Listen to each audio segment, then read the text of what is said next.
ბათუმში სტინგისა და კრის ბოტის კონცერტისთვის მზადება თითქმის დასრულებულია. კრის ბოტი აჭარაში დღეს საღამოს 11 საათზე ჩაფრინდება, სტინგს კი ხვალ დღის პირველ საათზე ელოდებიან. უკვე ცნობილია, რომელი სასტუმრო უმასპინძლებს ლეგენდარულ მუსიკოსებს. ბათუმის შერატონში მათთვის ნომრები საგანგებოდ მომზადდა. სტინგი შერატონის პენტჰაუს 21 სართულზე დაიკავებს, საიდანაც ხედი განახლებულ ბათუმზე ყველა კუთხით იშლება. ეს ის ნომერია, სადაც რამდენიმე თვის წინ პლასიდო დომინგო ცხოვრობდა. აქედან სტინგს ზღვისპირა ქალაქის ყველა ღირსშესანიშნაობის დანახვის საშუალება ექნება. ბიზნეს ლუქსი კი მზად არის კრის ბოტისთვის. სასტუმროს ადმინისტრაციის განცხადებით, მოთხოვნები განსაკუთრებული არ ყოფილა. მუსიკოსების პროდიუსერებმა პირობები ადგილზე ნახეს და ქართული სერვისით კმაყოფილები დარჩნენ.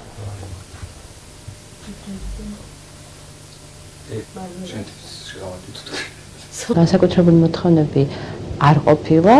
თუმცა ჩვენ მაქსიმალურად მობილიზებულები ვართ და ჩვენი სტანდარტების საფუძველზე ყოველთვის მობილიზებულები ვართ და განსაკუთრებით ამ დღისთვის კიდევ უფრო ორმაგად ვემზადებოდით და ვფიქრობ, რომ უკვე მზად ვართ უმასპინძლად ისეთ დიდ ვარსკვლავებს. გრანდიოზული საღამო კრის ბოტის და სტინგის მონაწილეობით აჭარის ზღვისპირა ქალაქში ხვალ საღამოს 9 საათზე დაიწყება.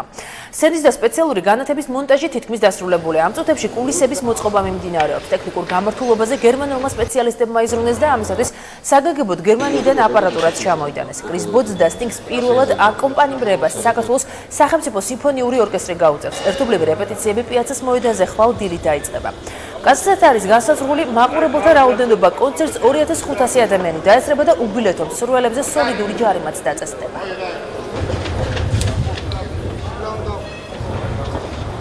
არსებობს ფრილმანები, როგორიც არის ეს სპეციალური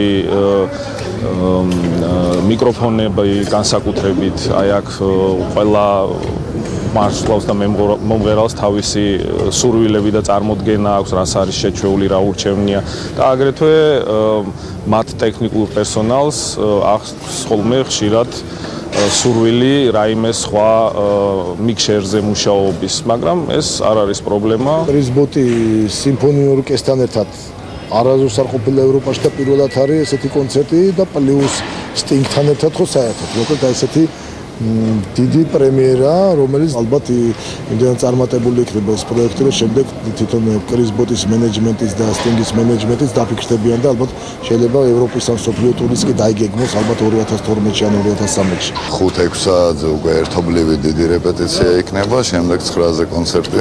დაწუნებული ვარ, რომ ფანტასტიკურად ჩაივლის და ნამდვილად დაუვიწყარი საღამო იქნება. საკმაოდ მაღალი ჯარიმები არის დაწესებული უბილეთო ადამიანების აღმოჩენის შემთხვევაში.